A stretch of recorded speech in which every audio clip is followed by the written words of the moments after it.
பிரசாந்த் இப்போ லேக்பால் கிட்ட ரக்திகாவை பத்தின டீட்டெயில்ஸ தெரிஞ்சுக்க முயற்சி பண்ணிட்டு இருக்கான்.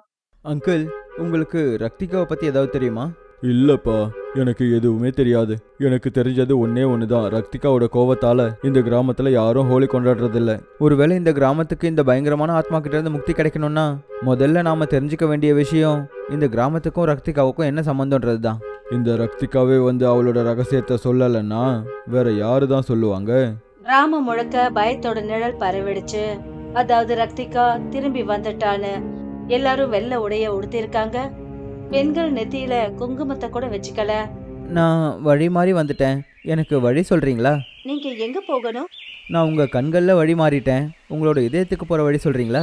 இத கேட்டதும் அந்த பெண் கோபத்துல அந்த பையனை ஒரு அரைஞ்சா.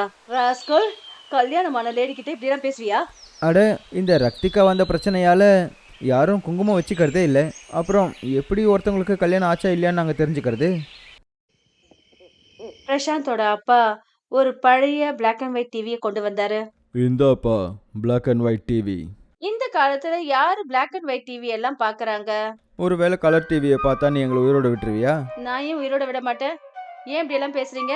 ஒன்றும் இல்லை, நீ போய் ரெஸ்ட் எடுப்போ. மாட்டேன். முதல்ல சொல்லுங்க, எல்லாரும் ஏன் என்னை இப்பெல்லாம் வித்தியாசமா பாக்குறாங்க? யாரும் என் கூட பேச கூட மாட்டேங்கிறாங்க. அப்படியெல்லாம் ஒன்றும் கிடையாது. உனக்கு உடம்பு சரியில்லாமல் போச்சுல, அதனால தான் அப்படி தோணுது. நீ போய் ரெஸ்ட் எடு. பிரீத்தி தூங்கிட்டா. இருந்தாலும் பிரசாந்தோட மனசுல பயம் நிறைஞ்சு போயிருந்தது. அவன் பயந்து போய் நடுநடுங்கிட்டு பிரீத்திய பார்த்துட்டு இருந்தான். ராத்திரி அமைதியான நேரம், காற்றோட சலசலப்பு. ரக்திகாவால பயந்து போய் யாரும் வீட்டை விட்டு வெளியே கூட வரதில்ல. நிக்கிதா வேலை முடிச்சு ரொம்ப லேட்டா வீட்டுக்கு திரும்பி வரா. வேகமா சைக்கிளை ஓட்டிக்கிட்டு அவ தன்னுடைய வீட்டை நோக்கி போய்கிட்டு இருக்கா. ஆனா அவளோட மனசுல ஒரு பயம் மட்டும் இருந்தது. இந்த ரத்தம், ஐயோ ராமா! நிக்கிதா பயந்து போய் ரத்தத்தை துடைக்க ஆரம்பிச்சா. ஆனா அந்த ரத்தம் அவளுடைய ட்ரெஸ்லயும் பட்டுடுச்சு. அவளோட இதயம் பயத்துல நடுங்க ஆரம்பிச்சது. எங்கேயாவது ரக்திகா வந்துருவாளோங்கிற பயம் அவளுக்கு. பிரீத்தி தூங்கிட்டு இருந்தா. ஆனா திடீர்னு அவளோட கண்கள் திறந்தது. அவளோட கண்கள்ல செவந்த நேரம் மின்னுச்சு. அவ காத்துல பறக்க ஆரம்பிச்சா. கதவு தானா திறக்க ஆரம்பிச்சது. பிரீத்தி காத்துல பறந்தபடி வீட்டை விட்டு வெளியே வந்தா. பிரசாந்த் ரொம்ப பயந்து போய் அவளை பின்தொடர்ந்து போனான். அவ இந்த நேரத்துல எங்க போறான்னு பாக்குறதுக்காக போனான். என்ன மன்னிச்சிடு, என்ன விட்டுடு, இது நேரம் கிடையாது, இது ரத்தம்.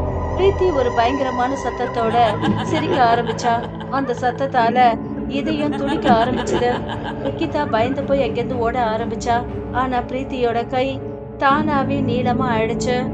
அவ நிக்கிதாவோட கழுத்தை பிடிச்சா. அவ கழுத்தை நெரிச்சிட்டா. பிரசாந்த் இதெல்லாம் பார்த்துட்டு பதறி போயிட்டான். அப்புறம் அங்கேருந்து ஓட ஆரம்பிச்சான்.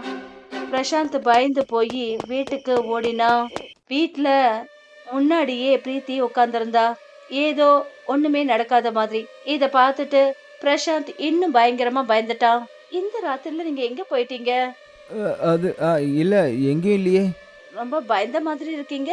சொல்லுங்க, என்ன ஆச்சு? நான் நான் நான் எங்கே பயந்தேன்? நான் வாஷ்ரூம் போயிருந்தேன், அவ்வளோதான். அது சரி, நீ எங்கே போயிருந்த? ஐ எம் சாரி, நீங்கள் எங்கே போயிருந்தீங்க? எங்கேயும் போலையே, நான் வீட்ல தான் இருந்தேன்.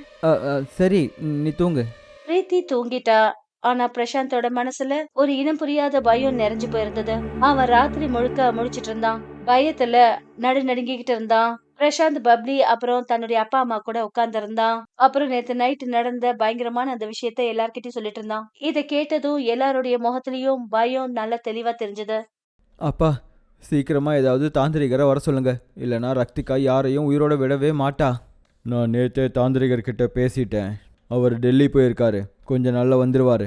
அது வரைக்கும் ரக்திகா கிட்ட இருந்து எல்லாரும் ஜாக்கிரதையா இருங்க. ராத்திரி அமைதியான சூழல். பிரசாந்த் தன்னோட அப்பா அம்மா கூட சாப்பிட்டுக்கிட்டு இருந்தான். அப்பதான் வீட்டுக்குள்ள இருந்து பிரீத்தி ஏதோ முணுமுணுக்கிற சத்தம் கேட்டுச்சு. ஒரு விசித்திரமான புலம்பல். பிரசாந்துக்கு இதை கேட்டதும் ரொம்ப அதிர்ச்சி ஆயிடுச்சு.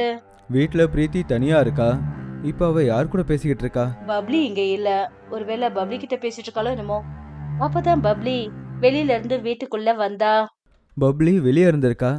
அப்புறம் அவ யார் கூட பேசிட்டு இருக்கா? பிரசாந்தும் வீட்டுல உள்ளவங்களும் பயந்து போய் ரூம்குள்ள போனாங்க. ஆனா இவங்க உள்ள போனதும் தெரியாத ஒரு உருவம் அங்கிருந்து மறைஞ்சிடுச்சு.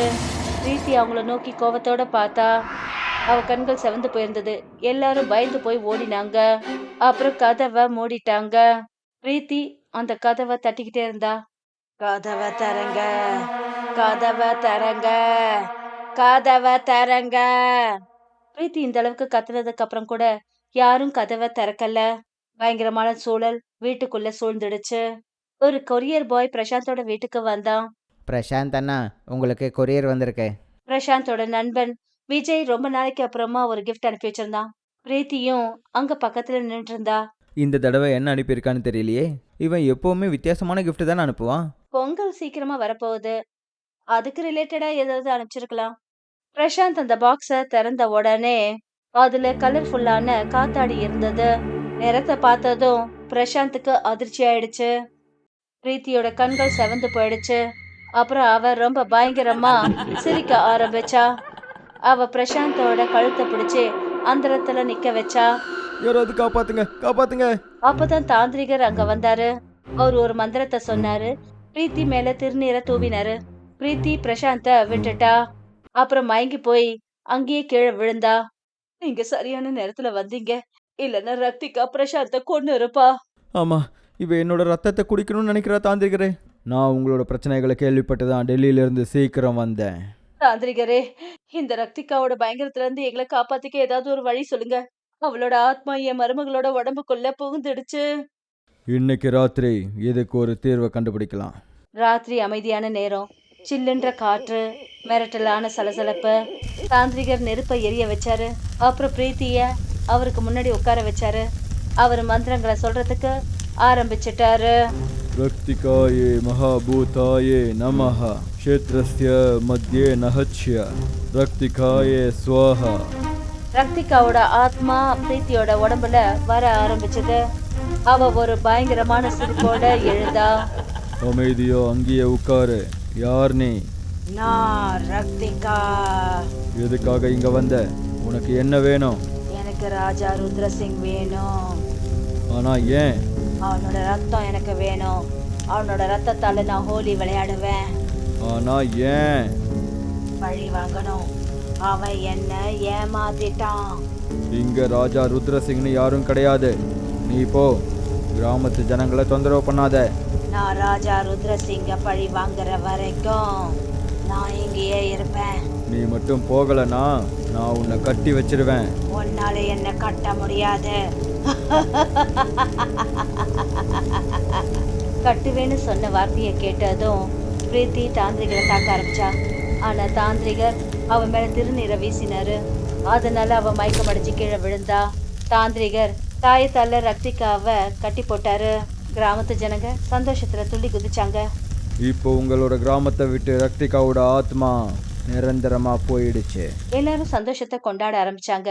தாந்திரிகர் தன்னோட வீட்டுக்கு புறப்பட்டாரு. ஆனா அப்பதான் அந்த தாயத்து தானாவே உடைஞ்சது. ரக்திகா விடுதலை ஆயிட்டா. பிரீத்தி எழுந்தா. அவளோட கண்கள் செவந்து போயிருந்தது. அவ தாந்திரிகரோட கழுத்தை பிடிச்சு காத்துல நிக்க வச்சா. ஜாக்கிரதையா இருங்க கிராமத்து மக்களே. ஒண்ணு இல்ல, இப்போ இந்த ரங்கீலாப்பூர்ல 2 ஆத்மாக்கள் அலைஞ்சுகிட்டு இருக்கு. ஒன்னு ரக்திகா, அப்புறம் இன்னொன்னு. தாந்திரிகர் இன்னொரு ஆத்மாவை பத்தி சொல்றதுக்கு இருந்தாரு. ஆனா அதுக்குள்ள அவரோட உயிரே போயிடுச்சு. கிராமத்து ஜனங்க பயந்து போய் நடுநடுங்க ஆரம்பிச்சாங்க. ரக்திகாவை தவிர இன்னொரு அந்த ஆத்மா யாரு? இந்த பயங்கரமான ரகசியம் இன்னும் அந்த கிராமத்துல மறைஞ்சிருக்கு.